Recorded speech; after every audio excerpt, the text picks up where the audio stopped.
I'm standing in a federal courtroom right now at exactly 9:42 a.m. on a Thursday morning in June 2023 in the Northern District Court of California, and I'm watching my mother being led into the room by two federal marshals wearing their official dark blue uniforms with badges gleaming under the fluorescent lights. She's wearing an orange jumpsuit, the standard issue kind that prisoners wear in federal detention facilities, with Federal Detention Center printed across the back in large black block letters, and her hands are cuffed in front of her body with metal handcuffs that make a soft clinking sound every single time she moves even. Slightly. Her ankles are shackled too, connected by a short, heavy chain that forces her to take small, shuffling steps like she's much older than her actual age of 54 years. This is my mother, Barbara Ann Cooper, the woman who gave birth to me 30 years ago in San Francisco General Hospital, the woman who raised me by herself after my father left when I was 3 years old, the woman who taught me how to ride a bike without training wheels when I was 6, the woman who helped me with my math homework every night during middle school, the woman who came to every single one of my school plays and band concerts and soccer games throughout my childhood and teenage years, the woman who cried at my high school graduation and told me how proud she was, the woman who helped me move into my first apartment when I turned 22, and she's about to be sentenced to federal prison for faking cancer and systematically defrauding me out of $47,318 over a period of 4 years. Her hair is unwashed and stringy, hanging limp and greasy around her face instead of the carefully styled blonde highlights that she usually maintains with religious devotion at the salon every 6 weeks without fail. She's not wearing any makeup whatsoever, which makes her look pale and washed out and almost ghostly under the harsh fluorescent courtroom lights that make everything look clinical and cold. Her face is puffy and swollen, probably from crying extensively over the past several days and weeks, and there are deep, dark circles under her eyes like she hasn't slept properly in weeks or maybe even months. She looks small and defeated and broken, and nothing at all like the confident, vibrant, energetic woman I grew up knowing and loving. She won't look at me, won't make eye contact even though I'm sitting less than 10 feet away from her at the prosecution's table next to Assistant U.S. Attorney Jennifer Cho. She just stares straight ahead at the judge's bench with this completely blank, empty expression on her face, like if she stares hard enough at the dark wood paneling and the American flag and the state flag, maybe this will all turn out to be a terrible nightmare and she'll wake up back in her apartment where none of this ever happened and her life isn't completely destroyed. But this is happening. This is real. This is the direct consequence of 4 years of systematic, deliberate, calculated lies. The judge enters from his chambers through the door behind the bench, and everyone in the courtroom stands up automatically in unison. All rise, the bailiff announces in that formal, ceremonial courtroom voice that echoes slightly in the high-ceilinged room. The Honorable Judge William Harrison, presiding over the United States District Court, Northern District of California. Judge Harrison is a man in his mid-60s, with silver gray hair that's thinning slightly on top and reading glasses perched on his nose that he peers over when he's looking at people directly.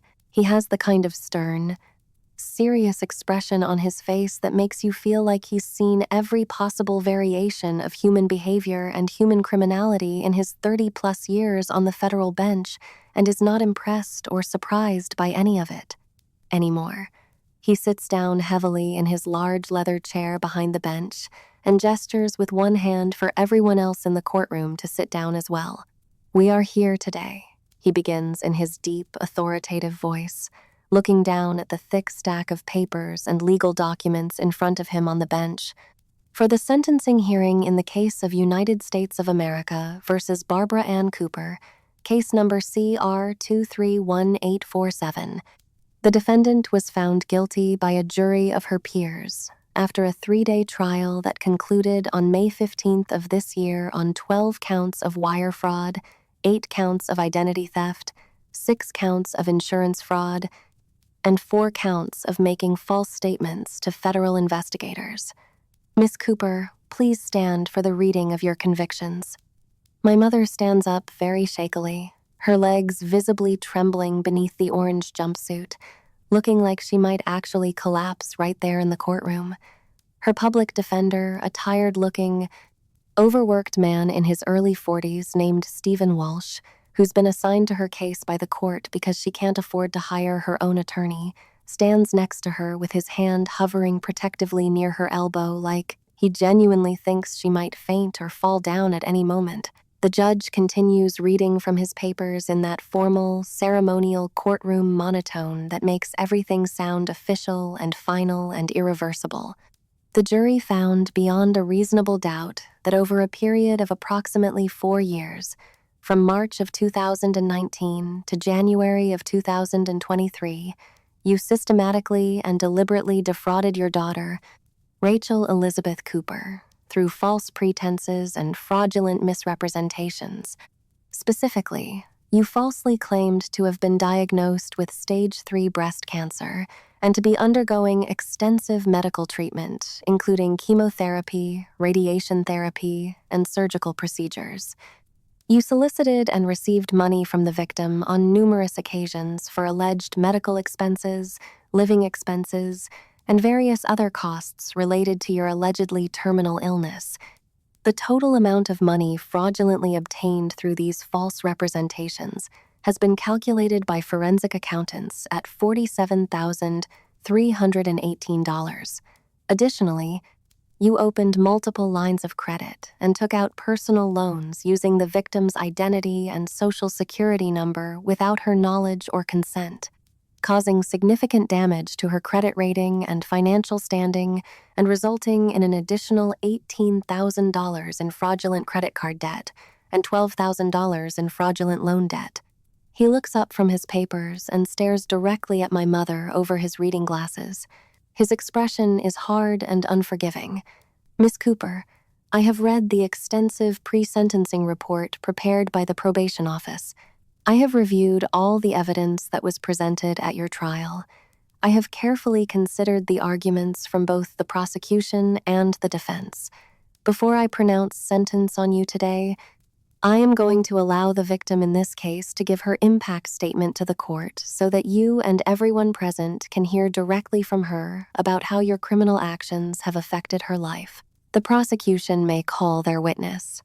The lead prosecutor, Assistant U.S. Attorney Jennifer Cho, a sharp, intelligent woman in her late 30s with black hair pulled back in a severe bun and wearing a perfectly tailored dark blue suit, who has been absolutely relentless and thorough in pursuing this case against my mother, stands up from the table next to me and smooths down her jacket. Your Honor, the prosecution calls Rachel Elizabeth Cooper to give her victim impact statement to the court.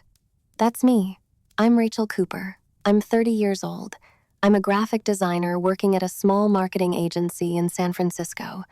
I like hiking in Marin on weekends and reading mystery novels before bed and making elaborate breakfasts with fresh fruit and homemade pancakes on Sunday mornings.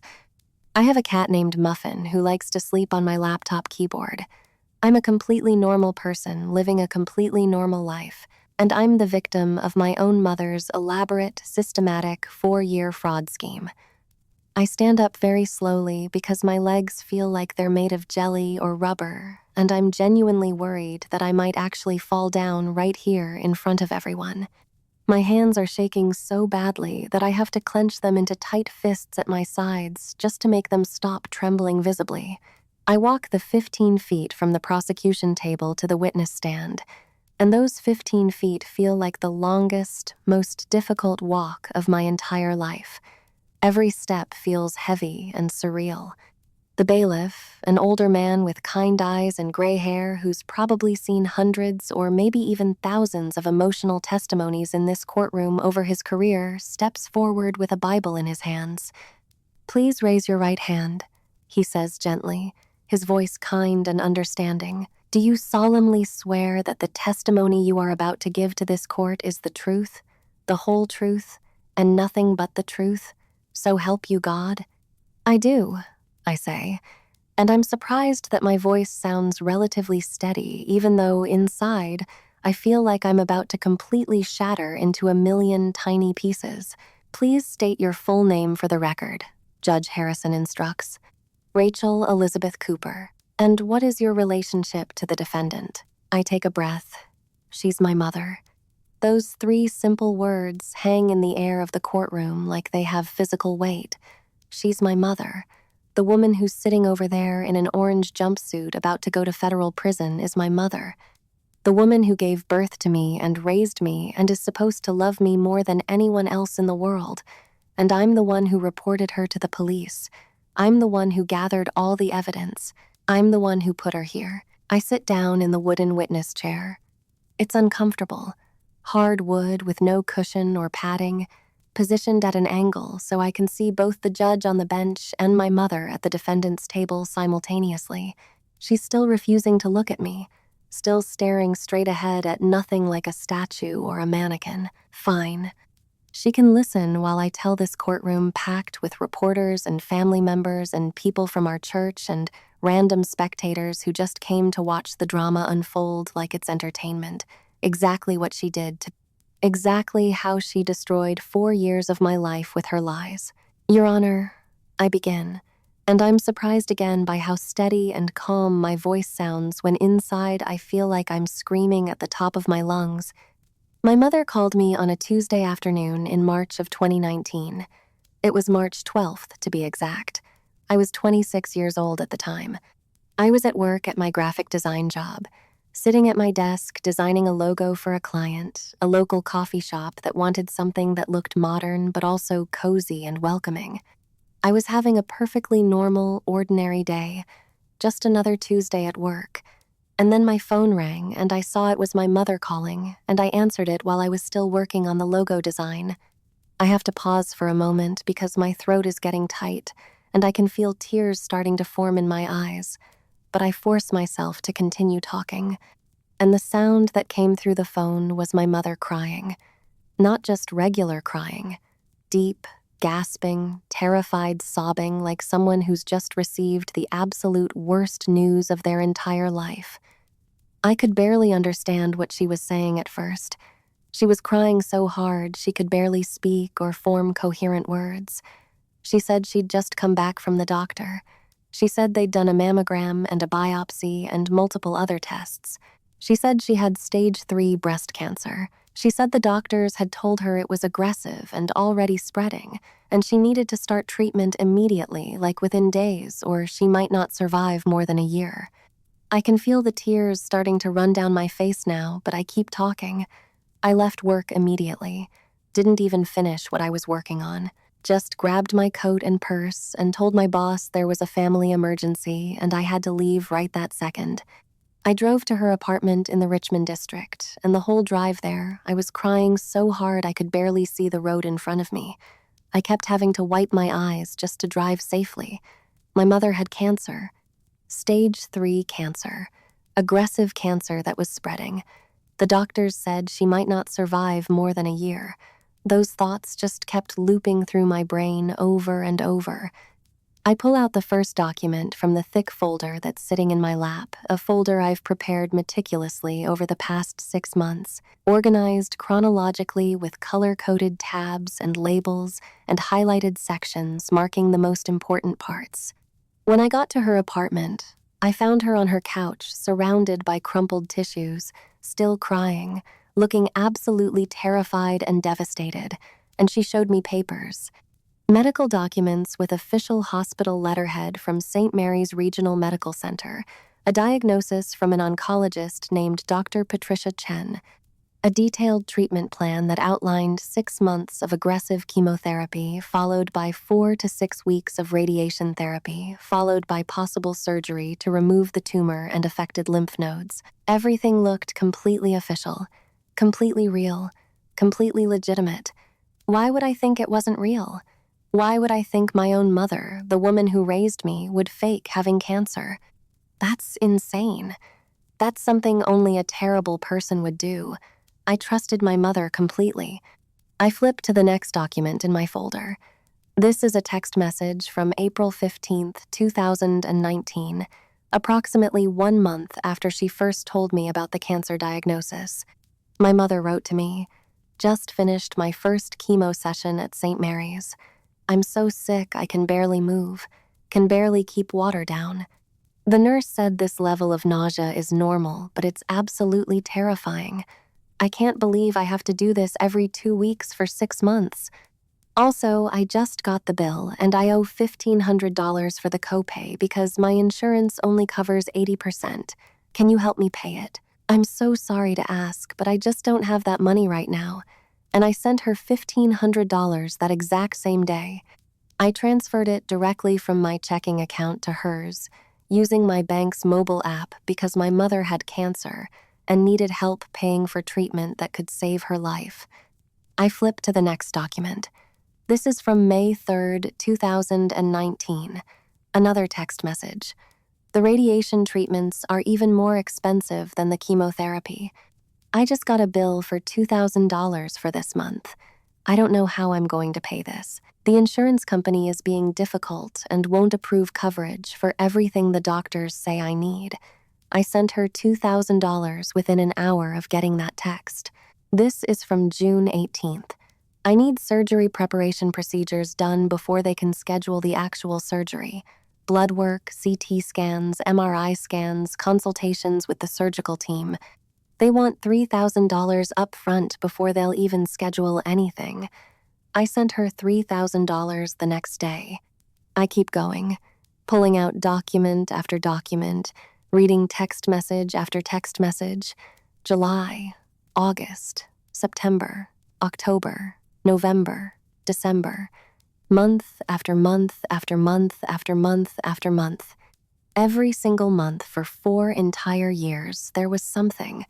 A new medical bill that needed to be paid, a new copay for treatment, a new medication that insurance wouldn't cover, a new special treatment or procedure, transportation costs to get to and from appointments, rent money because she supposedly couldn't work during treatment and had no income, grocery money because she was supposedly too sick to shop for herself and needed food delivered. Month after month after month, I say, and now my voice is getting louder, getting harder, getting angrier with each word I speak. For 4 years, 4 entire years, I gave her money every single month without fail because I thought my mother was dying of cancer. I thought I was literally helping save her life. I thought if I didn't send the money, she might not be able to afford the treatment and might die. I worked overtime at my job constantly. I took on freelance design projects in the evenings and on weekends, even though I was already completely exhausted from working 40 hours a week at my full-time job. I was working probably 60 or 70 hours a week total between my regular job and all the freelance work I was taking on.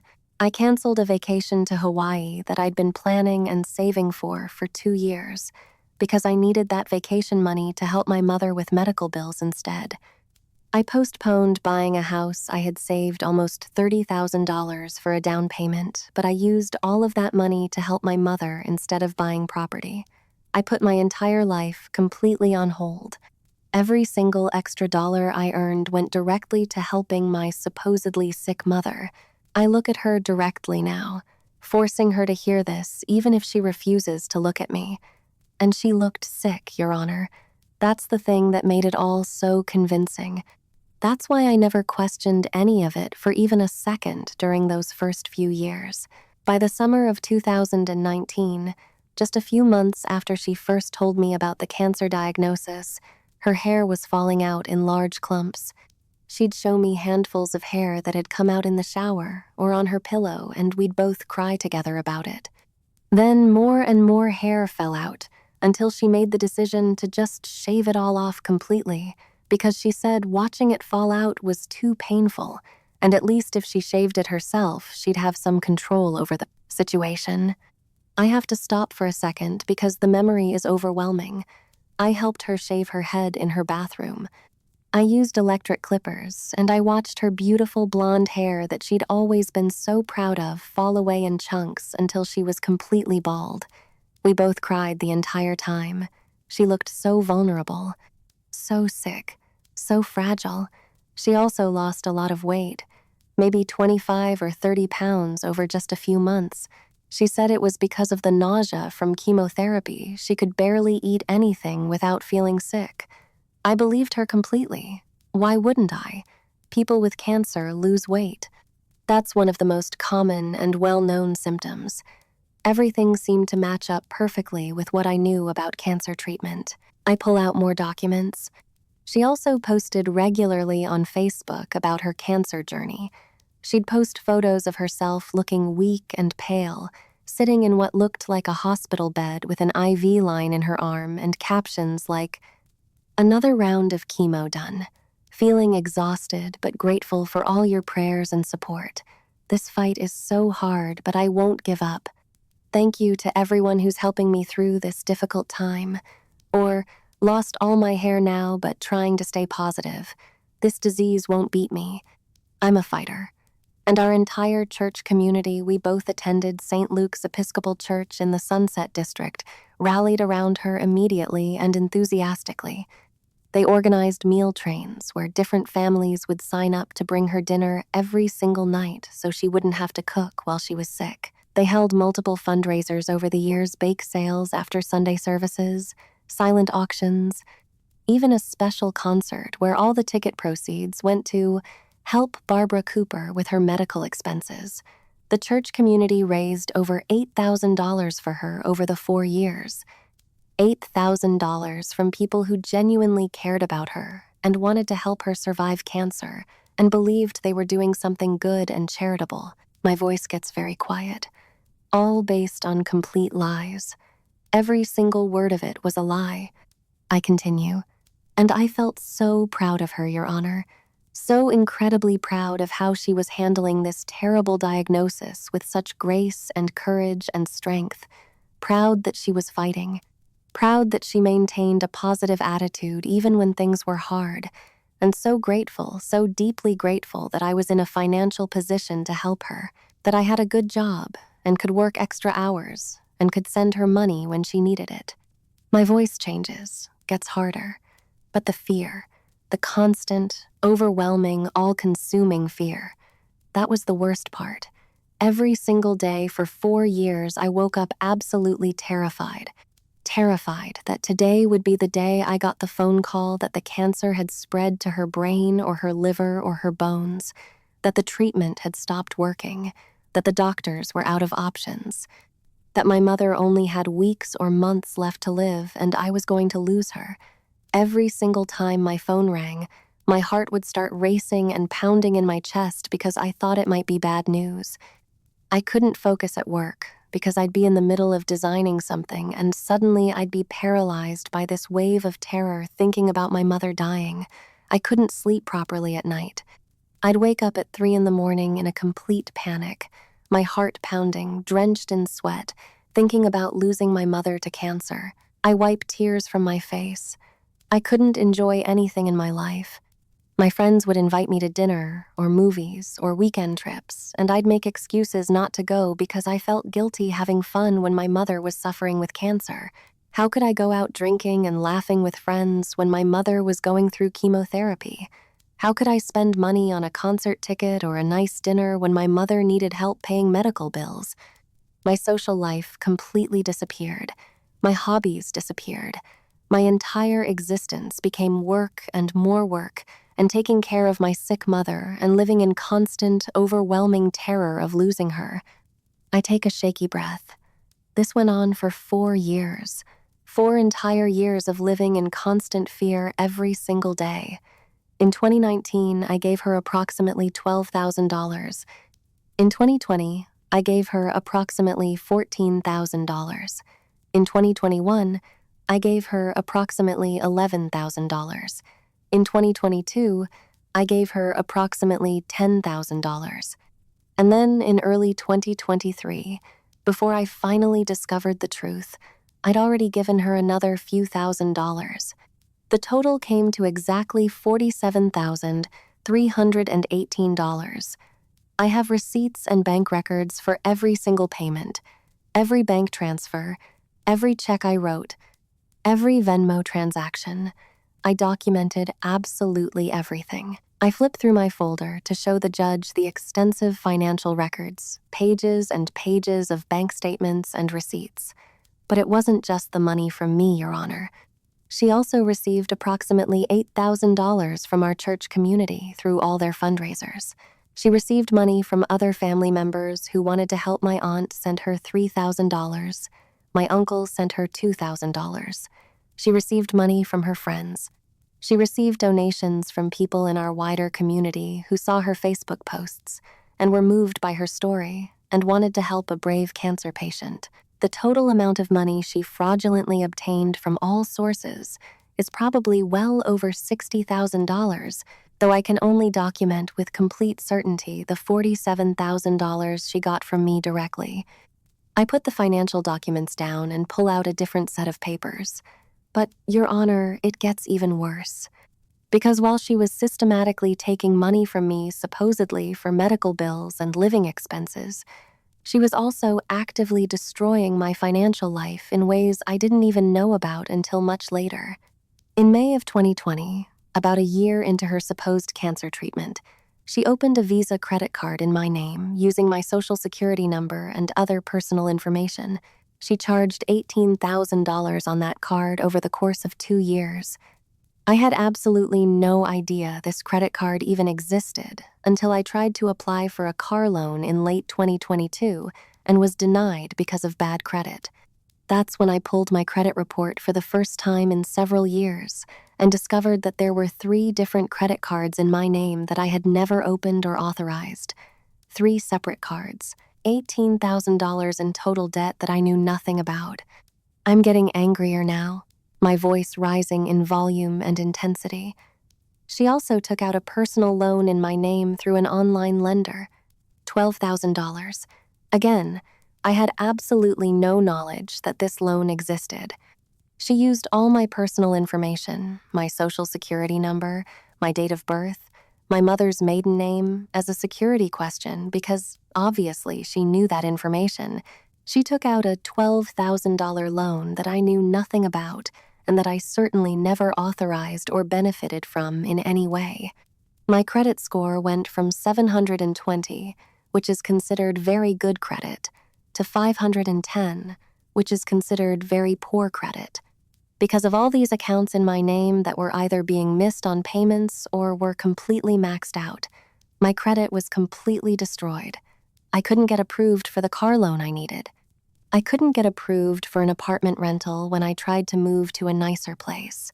I was denied for a credit card that I needed for work-related expenses. And I had no idea why any of this was happening until I finally looked at my credit report and saw all these fraudulent accounts I never opened. Judge Harrison is taking detailed notes, and his expression is getting harder and more severe with every sentence I speak. So the total fraud, I continue, my voice very firm now, wasn't just the $47,000 she took directly from me through false pretenses about medical bills.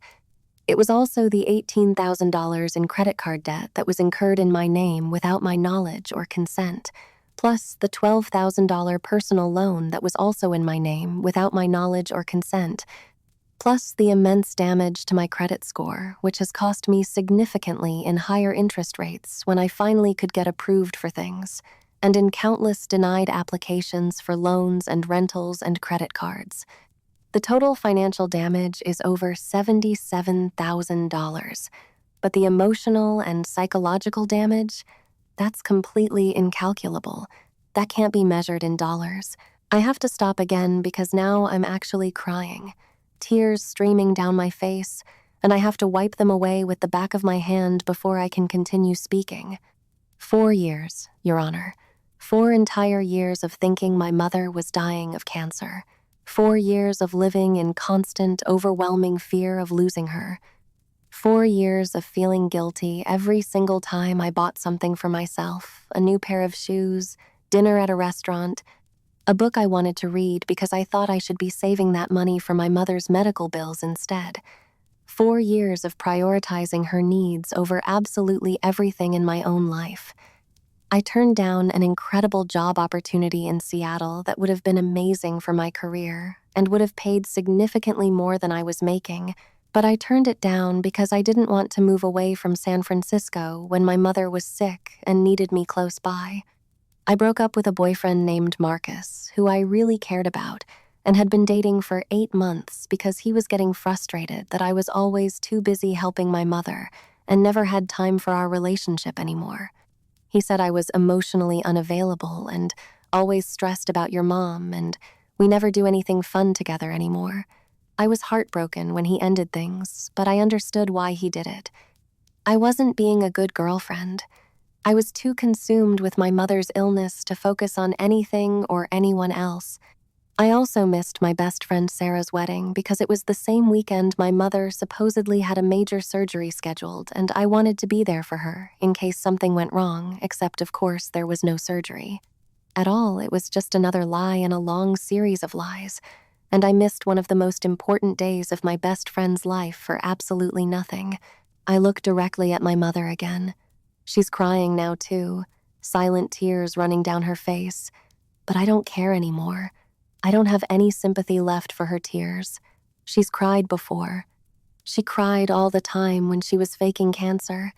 Her tears don't mean anything to me anymore. And the worst part of all of this, I say, my voice getting very quiet now, but also very cold and hard like ice, is that when I finally started getting suspicious in late 2022 and early 2023 and started asking questions and demanding answers, she tried to make me feel like I was the terrible person, like I was being cruel and heartless and unsupportive for questioning her, like I was a bad daughter for not just blindly accepting everything she told me without question. I pull out more documents from my folder. In January of 2023, I started noticing things that didn't quite add up, little inconsistencies that started piling up until I couldn't ignore them anymore. Like how she would post happy, healthy-looking photos on Facebook of herself out at restaurants with friends or shopping at the mall, and those photos would be posted just a day or two after she'd sent me text messages saying she'd just had a brutal chemotherapy session and was so sick she could barely get out of bed. How do you go from being so sick you can barely get out of bed to going out to dinner at a nice restaurant in less than 48 hours? That doesn't make medical sense. Or like how the medical bills she would send me all looked slightly different from each other in ways that seemed wrong. The formatting would be inconsistent. The hospital logo would look different on different bills. The fonts would change. Sometimes the hospital name would be spelled St. Mary's Regional Medical Center, and sometimes it would be St. Mary's Regional Hospital, like she couldn't remember which name she'd used before. The doctor names would change too. Sometimes it was Dr. Patricia Chen, sometimes Dr. Patricia Chang. Once it was Dr. P. Chen Chang, like she'd gotten confused about which fake name she was using. I continue. Or like how she never, ever wanted me to come with her to any of her appointments, even though I offered literally hundreds of times over those 4 years. I desperately wanted to be there for her, to sit with her during chemotherapy, to meet her doctors and ask questions about her treatment plan, to be involved in her medical care the way a daughter should be. But every single time I offered, she had an excuse ready. Oh, honey, you really don't need to take time off work. I know how busy you are. Or, my friend Linda is already driving me to that appointment, so you don't need to come. Or, the appointment got rescheduled to a time when I know you have that important meeting at work, so don't worry about it. Every single time, there was a convenient reason why I couldn't come, and I believed all of it because I trusted my mother. I thought she was just being considerate of my time and my work schedule. I look at Judge Harrison directly. After 4 years, Your Honor, I had never met a single one of her doctors. Not one. Never been to a single appointment with her. Never set foot inside the hospital where she was supposedly receiving treatment. That should have been a massive red flag. But I trusted my mother completely, so I never questioned it. The courtroom is completely silent, except for my voice and the sound of my mother's quiet crying. Until January 2023, when something finally made me suspicious enough to take action. She sent me a medical bill that was supposedly from her oncologist's office. It was for a PET scan to check whether the cancer had spread to other parts of her body. The bill was for $3,800. And I looked at it closely because I was getting tired of constantly sending money and I wanted to understand exactly what all these procedures were for. And I noticed something that seemed wrong. The doctor's name was spelled two completely different ways on the exact same document. Dr. Patricia Chen in the header at the top of the page, and Dr. Patricia Chang in the signature line at the bottom. That was sloppy. That was an obvious error that a real medical billing department would never make. They would catch something that obvious before sending out the bill. I take a breath. And that's when it finally hit me after 4 years of never questioning anything. What if these medical bills aren't real? What if my mother is sending me fake medical bills that she's creating herself somehow? The thought was so horrifying and disturbing that I tried to push it away and not think about it. But once the idea was in my head, I couldn't stop thinking about it. It kept nagging at me. So I did something I'd been afraid to do for 4 years, because I didn't want to seem like I was being invasive or didn't trust my mother. I pull out my phone. I called the hospital. I called St. Mary's Regional Medical Center, which was the hospital where she claimed to have been receiving all of her treatment for 4 years. I called their main number and asked to be transferred to the oncology department. And when someone answered in oncology, I said, "Hi, I'm calling to verify my mother's upcoming chemotherapy appointment. Her name is Barbara Ann Cooper." And there was typing on the other end of the line, then silence, then more typing. And then the person said, "I'm sorry, ma'am, but I'm not finding any patient by that name in our computer system." And I said, "Are you sure? Can you check again?" Barbara Ann Cooper, Cooper. She's been receiving chemotherapy treatments at your facility for almost 4 years now. And they said, "I'm checking our records going back 5 years, and we have no record of anyone by that name ever being a patient at this facility." My voice is getting louder. No record. Not just no upcoming appointment. No record at all. She had never been a patient there. Not once. Not ever. Not for 4 years. Not for 4 days. Never. And then I asked, "What about Dr. Patricia Chen? Is she an oncologist on your staff?" And they said, "We don't have any doctor by that name. Not currently on staff and not in the past 5 years, according to our physician directory." I look at my mother. I hung up that phone call and I just sat there staring at my phone in complete shock, unable to process what I'd just heard. My mother had never been a patient at that hospital. The doctor she'd been talking about for 4 years didn't exist. So I called Sierra General Hospital, which was another facility she'd mentioned once or twice over the years. Same answer. No record of Barbara Cooper ever being a patient. No doctor. Patricia Chen or Chang on staff. I called Bay Area Cancer Center.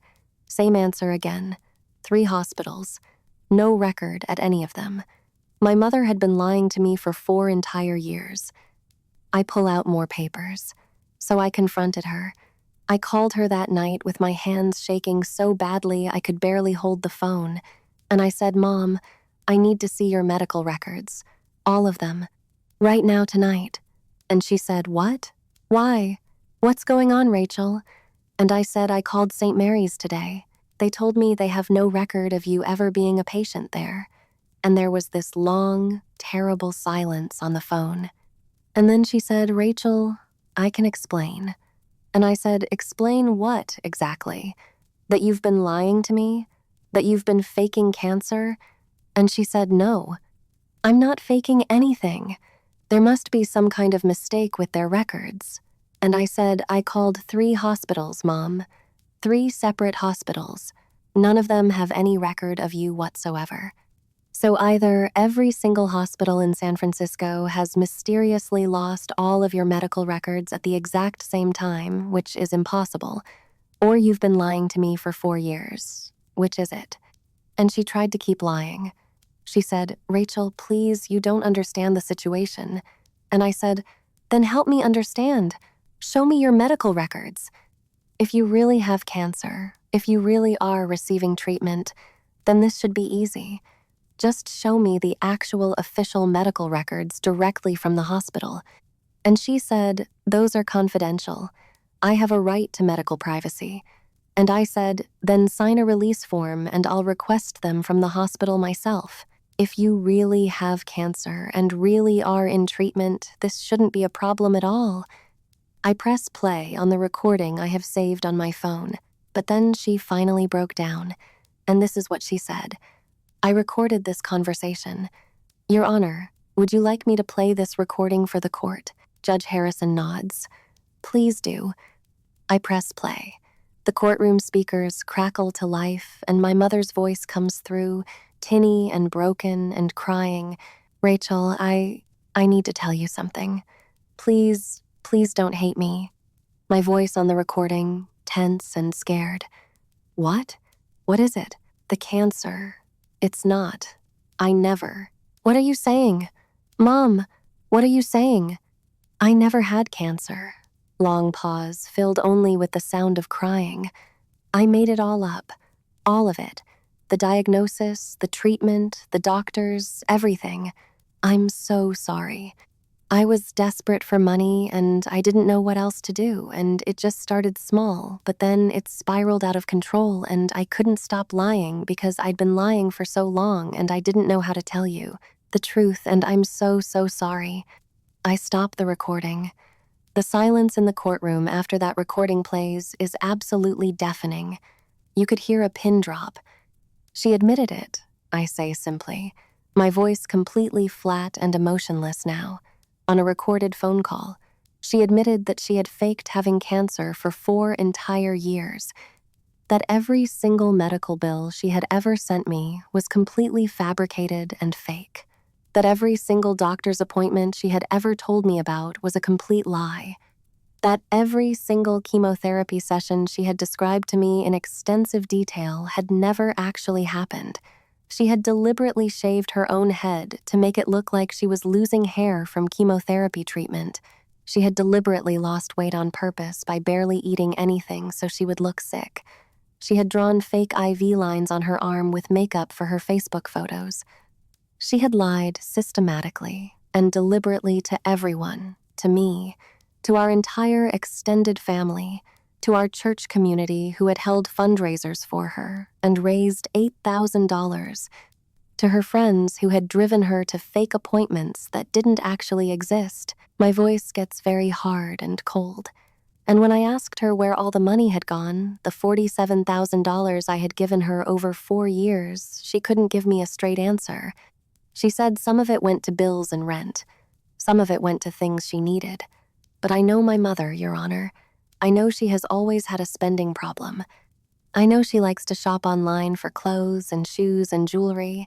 I know she likes to go to expensive restaurants and order expensive wine. And I genuinely believe that a very significant portion of that $47,000 was spent on herself, on things she wanted, on consumer purchases and luxury items, not on life-saving medical treatment, not on anything legitimate, just on regular shopping and dining while she was lying to me about dying of cancer. I fold my hands in my lap. So I reported her to the police. I gathered every single piece of evidence I had, every fake medical bill she'd ever sent me, every text message where she'd described being sick, every bank record showing payments I'd made to her, every receipt and transaction record, the recording of her phone confession where she admitted to everything, and I took it all to the San Francisco Police Department. They looked at everything I had, and they referred me to federal investigators because the amounts of money involved crossed the legal threshold for federal wire fraud charges. And when the FBI started their investigation into my mother, they found even more fraud that I hadn't even known about. They found the credit cards she'd opened in my name. They found the personal loan. They found insurance claims she'd filed fraudulently. They found fake GoFundMe campaigns she'd created online. The scope of her fraud was even bigger than I had realized. I stand up from the witness chair. Your Honor, I understand that this is my mother sitting over there. I understand completely that I am the one who reported her to the police in the first place. I understand that some people in my family, including some members of my extended family, think I should have just let this go. that I should have forgiven her and moved on, that sending your own mother to federal prison makes me a terrible, heartless person. But I want this court to understand something very clearly. What my mother did to me over those 4 years wasn't just financial fraud. It wasn't just about stealing money. It was emotional abuse. It was psychological torture. For 4 entire years, I lived in constant, overwhelming terror that I was going to lose my mother to cancer. For 4 years, every single day, I carried this unbearable weight of fear and grief and anticipated loss, and it was all a complete lie, every bit of it. She deliberately put me through 4 years of traumatic emotional suffering just so she could steal money from me. That's cruel beyond measure. I pull out one final document. This is a letter from my therapist, Dr. Rebecca Santos, who I started seeing in March of this year, shortly after I discovered the truth about what my mother had done. Dr. Santos has diagnosed me with complex post-traumatic stress disorder related to prolonged emotional manipulation and betrayal trauma. I have nightmares now. Terrible nightmares where I get that first phone call all over again, where my mother tells me she has cancer, and I wake up in a panic thinking it's real. I have panic attacks when I see hospital buildings or when I drive past medical facilities. I can't watch TV shows or movies that have any storylines about cancer because they trigger me and send me into anxiety spirals. I have severe trust issues now with everyone in my life. I question everything anyone tells me because if my own mother could lie to me so completely and so convincingly for 4 entire years, how can I possibly trust anyone ever again? Dr. Santos estimates that it will take many years of intensive therapy to work through all the psychological damage my mother caused. I walk back to my seat at the prosecution table. Your Honor, I ask that you sentence my mother to the maximum penalty allowed by law. Not because I want revenge, though I won't pretend I'm not angry. I am furious and devastated and heartbroken. But because she needs to understand that what she did was absolutely unforgivable.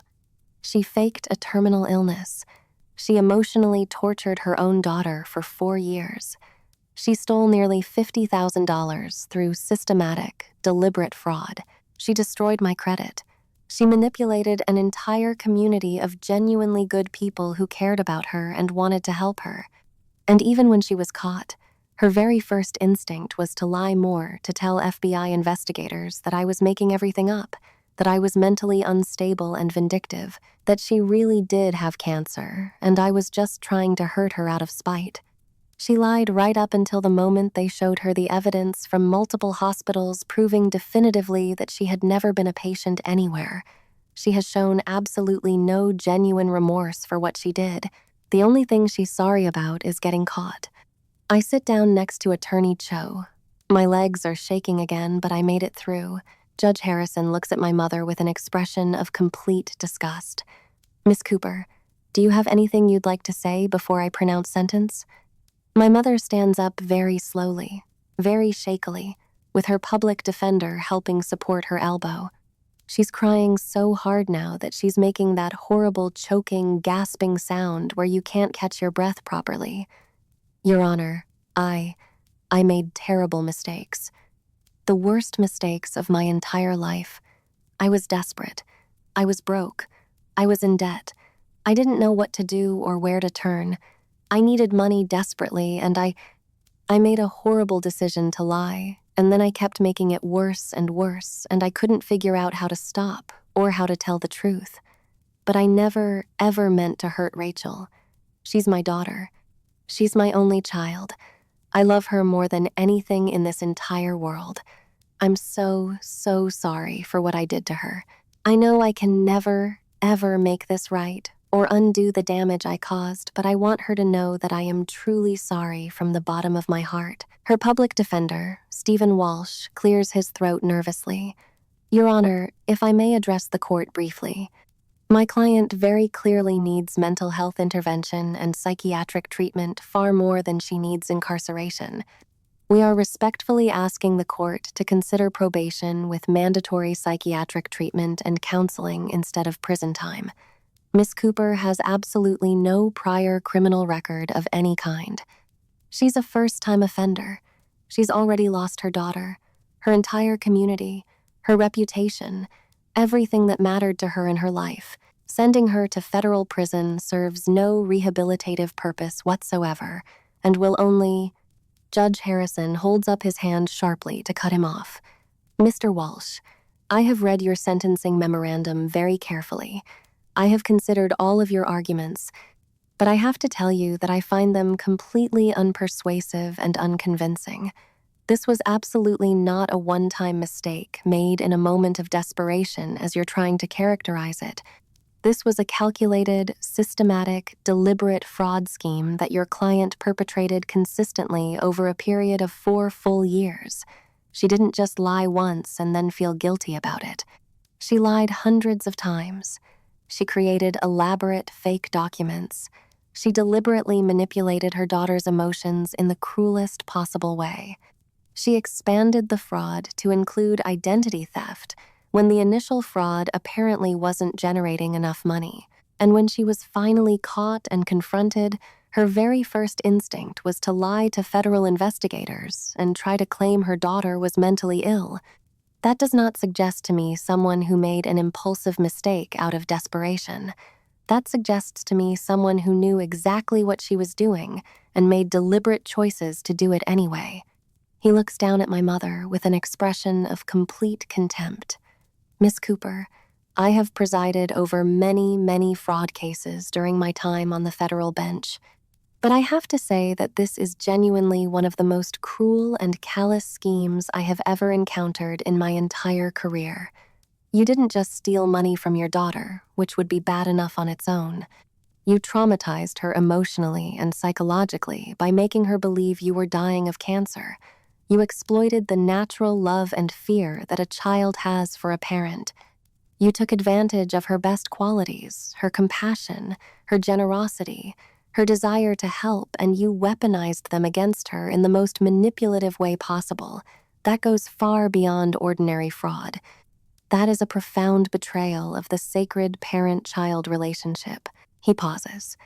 And I find your apology to be completely insincere and self-serving. If you were genuinely sorry for what you did, you would have confessed the truth to your daughter before she had to hire investigators to uncover your lies. If you were genuinely sorry, you would have admitted your guilt to the FBI instead of lying to them and trying to claim your daughter was making false accusations. If you were genuinely sorry, you would have taken responsibility for your actions instead of trying to play the victim. Your remorse appears to extend only and exclusively to the fact that you got caught, not to the actual harm you caused to your daughter. My mother is sobbing so hard now that she's making that horrible choking sound. I feel absolutely nothing. No satisfaction, no pity, no vindication, just complete emptiness. Judge Harrison continues in his stern voice. On the 12 counts of wire fraud, I sentence you to 18 months in federal prison on each count, with all sentences to run concurrently. On the 8 counts of identity theft, I sentence you to 24 months in federal prison on each count, also to run concurrently. On the 6 counts of insurance fraud, I sentence you to 18 months in federal prison on each count, to run concurrently. On the 4 counts of making false statements to federal investigators, I sentence you to 12 months on each count, also concurrent. Your total sentence is 24 months, 2 full years in federal prison, to be served at a facility to be designated by the Federal Bureau of Prisons. Following your release from custody, you will serve an additional 3 years of supervised probation with the following mandatory conditions. You must complete 200 hours of community service. You must undergo mandatory psychiatric evaluation and treatment at your own expense. And you are absolutely prohibited from having any contact whatsoever with the victim, Rachel Cooper, except through court-approved channels and with her explicit written consent. He looks at Attorney Cho. Miss Cho, what is the government's position regarding restitution in this case? Attorney Cho stands up. Your Honor, the government requests that the court order full restitution in the amount of $47,318 to be paid directly to the victim, Rachel Cooper, to compensate for the money fraudulently obtained through false pretenses, plus an additional $18,000 to cover the credit card debt that was incurred in the victim's name without her knowledge or authorization, plus $12,000 for the fraudulent personal loan, for a total restitution amount of $77,318. We also request that the defendant be ordered to pay all costs and fees associated with repairing the victim's damaged credit score and credit history. So ordered, Judge Harrison says without hesitation. Miss Cooper, you are hereby ordered to pay full restitution in the total amount of $77,318, plus all documented costs for credit repair services, plus all court fees and costs. A payment plan will be established and administered through the Federal Probation Office.